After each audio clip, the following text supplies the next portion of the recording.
Hey everyone, welcome back to Handmade. This is AV. You guys know I love crafting, but what you didn't know is that I also teach craft classes in real life. One of the classes being wood burning. If you have any questions about wood burning, I'm your girl. First, we're gonna go over some safety tips.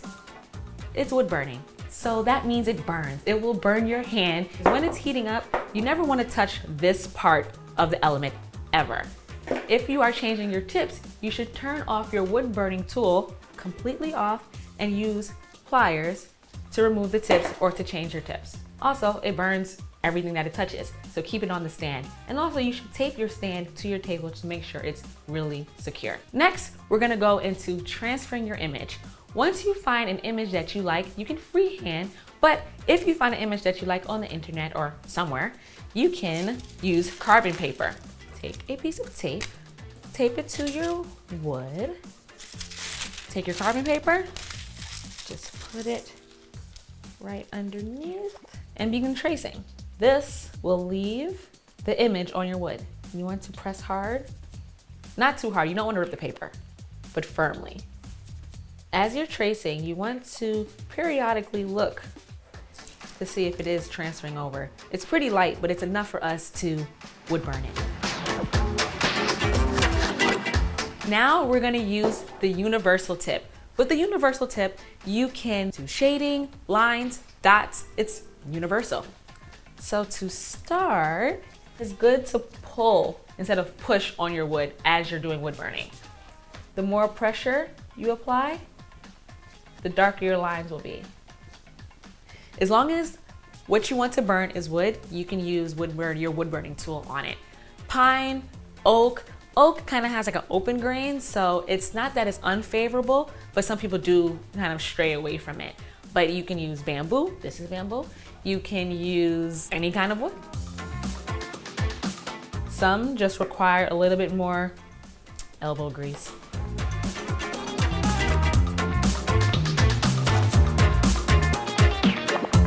If you find that your wood burning tool is not burning as consistently, you might have carbon on it, so you can just use a piece of sandpaper and brush it off.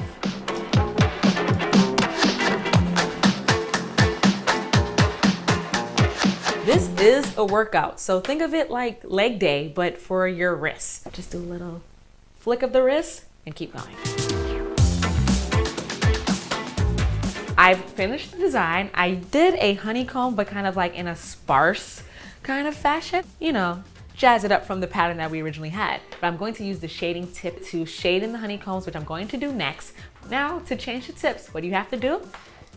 Make sure your tool is turned off completely, safety first. Once it cools, take off the tip, put it in something like a dish where it won't burn through, and switch your tips. Although you can shade with the universal tip, the shading tip is more efficient because it's dedicated solely for shading. Now, you want to apply even pressure, but when you press harder, it is darker, or when you do less pressure, it's lighter. So you can get nice gradient shading on your projects. And you wanna just rub it like how you would a pencil. Like you're just like filling it in. I am deciding to shade some of the cones just to give it some more, pizzazz. And as you can see with this one, you can go super dark, but we're gonna go a little bit lighter on some of the other ones just to show you the different types of ways you can shade. It's all in the wrist.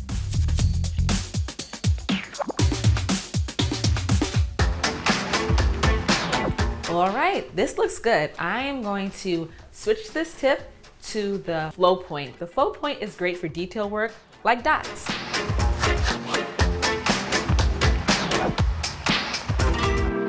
We are done with our board, but I have a few techniques to show you with the flow point. In wood burning, writing can be kind of difficult using the other points, but when you use the flow point, that makes curves, dots, and cursive a lot easier. Now I'm going to show you how.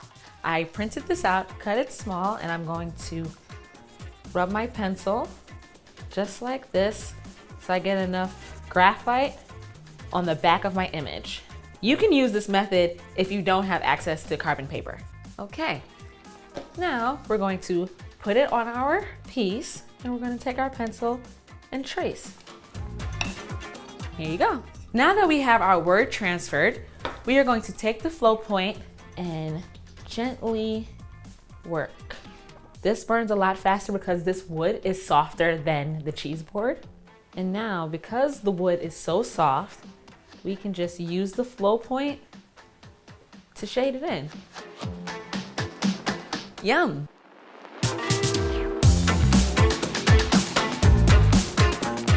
We've covered the basics, but there is so much more you can do with wood burning. Have you tried it? Do you have any questions?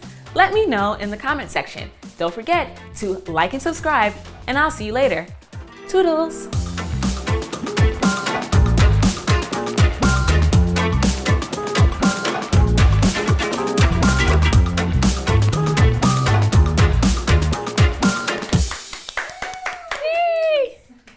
And don't forget to turn off your wood burner. Yeah!